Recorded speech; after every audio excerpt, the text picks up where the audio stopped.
Several years ago, Andy was sentenced to prison. He got along well with the guards and all his fellow inmates. The warden saw that Andy was a good person and made arrangements for Andy to learn a trade while doing his time. After 3 years, Andy was recognized as one of the best carpenters in the area. He would be given a weekend pass to do jobs for the locals, and he always reported back to prison before Sunday night was over. The warden was thinking of remodeling his kitchen, and in fact had done much of the work himself. But he lacked the skills to build a set of kitchen cupboards and a large countertop, which he had promised his wife. So he called Andy into his office and asked him to complete the job for him. But Andy refused. "I'd really like to help you," he told the warden. "But counterfeiting is what got me into prison in the first place." A 5-year-old girl went to visit her grandmother. She played with her dolls as Grandma dusted the furniture. At one point, she looked up and asked, "Grandma, how come you don't have a boyfriend?" Grandma replied, "Honey, my TV is my boyfriend. I can sit in my bedroom and watch it all day long. The TV evangelists keep me company. The comedies make me laugh. I'm so happy with my TV as my boyfriend." Grandma turned on the TV and the picture was horrible. She started turning the knobs with no luck. Frustrated, she started hitting the back of the TV hoping to fix it. The little girl heard the doorbell, so she ran to open the front door, meeting Grandma's minister. He said, "Hello, young lady. Is your grandma home?" She replied, "Yeah, she's in the bedroom banging her boyfriend."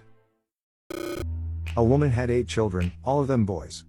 So, one day a magazine sent a journalist to her house for an interview. He asked her about the boys and what their names were. She said Kevin. "Right," he said, "what about that blonde one over there?" "Kevin," she said. "Oh, and the tall one with the freckles?" "Kevin," she said. "Well, and the little chubby one with the baseball cap?" "Kevin," she said. "Are all your boys called Kevin?" He asked. "Isn't that terribly complicated?" "Not at all," she said. "It makes everything very easy, actually. When I shout, 'Kevin, dinner's ready,' they all come. When I say, 'Kevin, it's time for bed,' they all go to bed." "I see. But what if you want only one of them?" "No problem," she answers. "Then I call them by their surnames." Universal Laws, Part 1. The Law of Mechanical Repair. After your hands become coated with grease, your nose will begin to itch and you'll have to go to the bathroom. The Law of Gravity.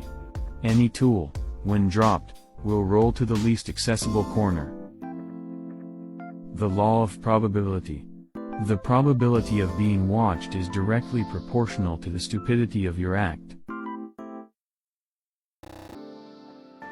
Universal Laws, Part 2.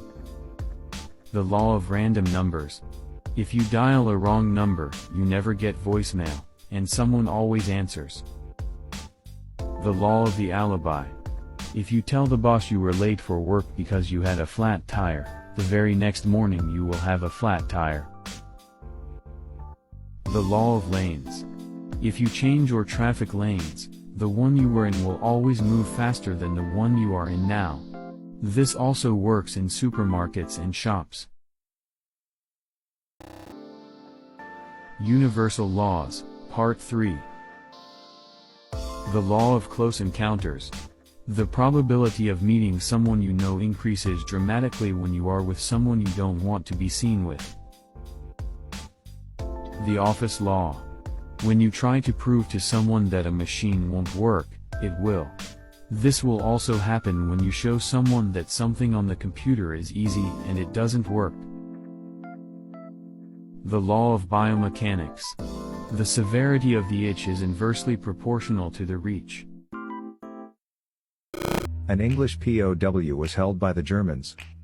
The Englishman was shot up bad, but okay until one day a German told him, "Englander, your arm is infected with gangrene, so we must cut it off."